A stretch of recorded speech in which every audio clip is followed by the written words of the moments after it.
Hey y'all, how's it going? So my name is A.D., just the two letters, Atoli. I'm running for U.S. Congress in Texas District 1.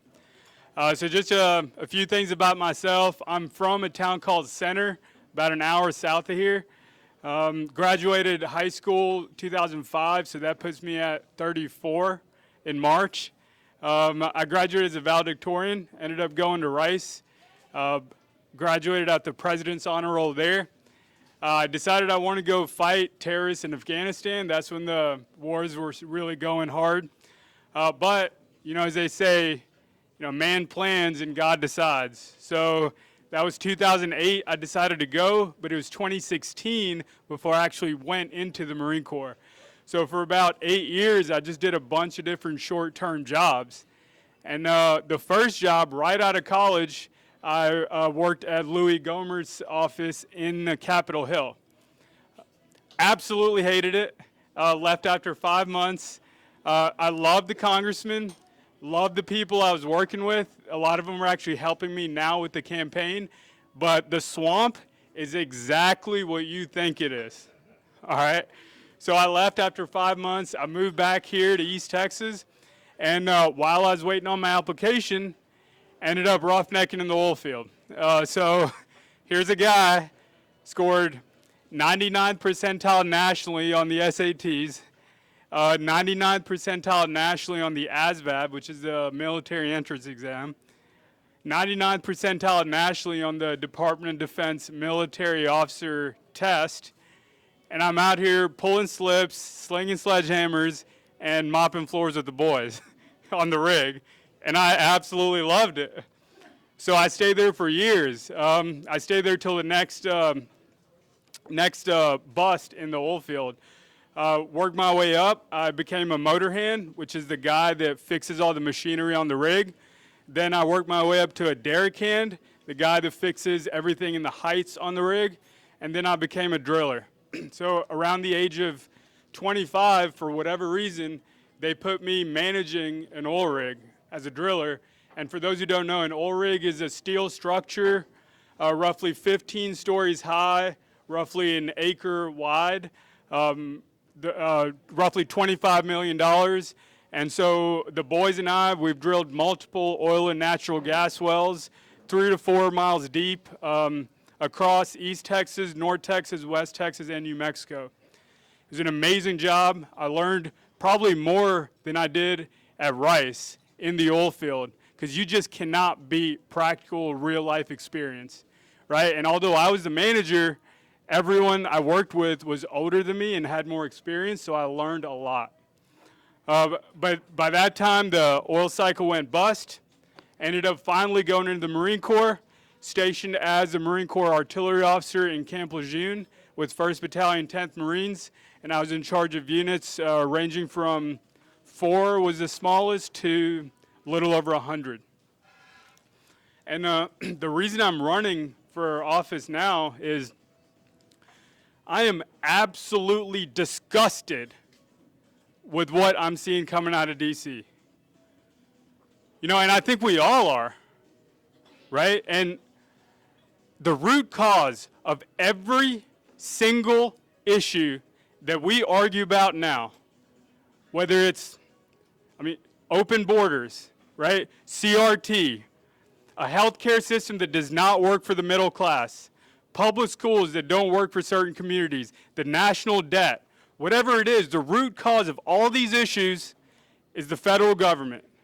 And we here are the ones that see the symptoms of those problems in D.C.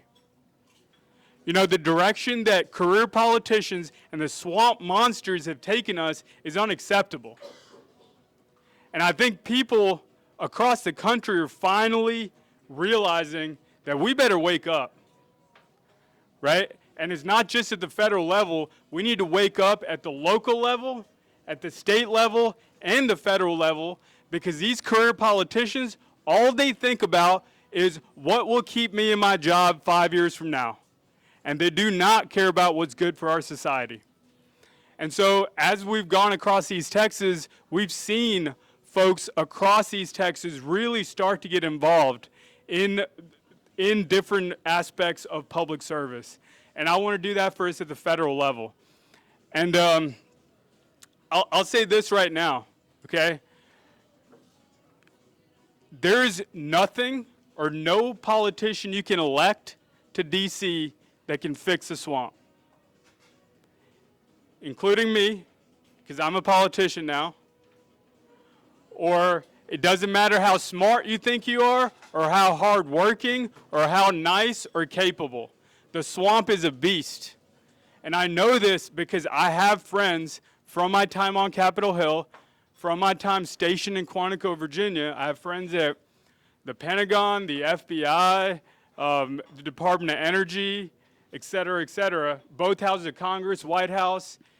They're not bad people, but they think differently than us, right? They think that our country is a block that needs to be controlled, and we're not. We're a free society. And so that's why I'm term limiting myself, right? Because if I can't do what I want to do in 12 years, it's just not going to happen, and I'm probably going to become a swamp monster too. And that's why everyone we elect turns into that eventually. Okay? Now the question is, what can we then do about the swamp? What are solutions? Well, we have to return to local self-government, like we had in this country for hundreds of years, where states and counties and families and communities took the lead in societal problem solving and not the federal government. And that's why I'm running. We're calling it the plan. It's a specific way to return to local self-government and shrink the size of the federal government. And before someone tells you can't be done, if someone does tell you can't be done, you need to give them one response. You have a victim mentality. If for hundreds of years we were a society where the states and counties and families and communities led our country, if for hundreds of years we were a society that was based in a foundation of faith and families are as our central institutions, why can we not go back to that again? If we've climbed that hill once before, why can it not be done again? Our problems are man-made, so they can be solved by man. And I didn't say that, John F. Kennedy said that. And that's how people used to think. And there's still people that think like that now. They're just not in D.C. So that's why I'm running. We have a specific plan to return to local self-government. If you want to know what that plan is, roughneckforcongress.com, or go to YouTube and you'll see our speaking events. It's about 15 minutes, and you'll see what the plan is. So far, the plan has been approved by roughly 10 county judges, roughly 10 GOP chairs, multiple U.S. congressional staffers, and U.S. congressmen. Not a single person thinks it'll be easy, but not a single person can tell us why it won't work. And that's why we're running. So that's what I'll close with. My name is A.D. Atoli. Out of the 4 people running for this seat for U.S. Congress, Texas District 1, we are the only oil and gas candidate, we're the only military candidate, and we're the only America First candidate. Thank you for your time. Your job is not to deal with us, it's to deal with Washington, D.C. That's right. Are you going to hit the floor running? Absolutely. And I can explain to you real quick. It depends how much time we have. I don't know. Go ahead, we haven't got that many tonight, so go ahead. Okay. I'll just give a quick example of what I mean when I say return to local government. Okay, we as conservatives talk all the time about, hey, we need to cut federal government programs, right? We talk all the time about it. It never happens. But we'll use an example. We'll use welfare, okay? Because we all talk about cutting welfare in D.C., but it never happens. What if we could, instead of cutting welfare, what if you could block grant it to the counties?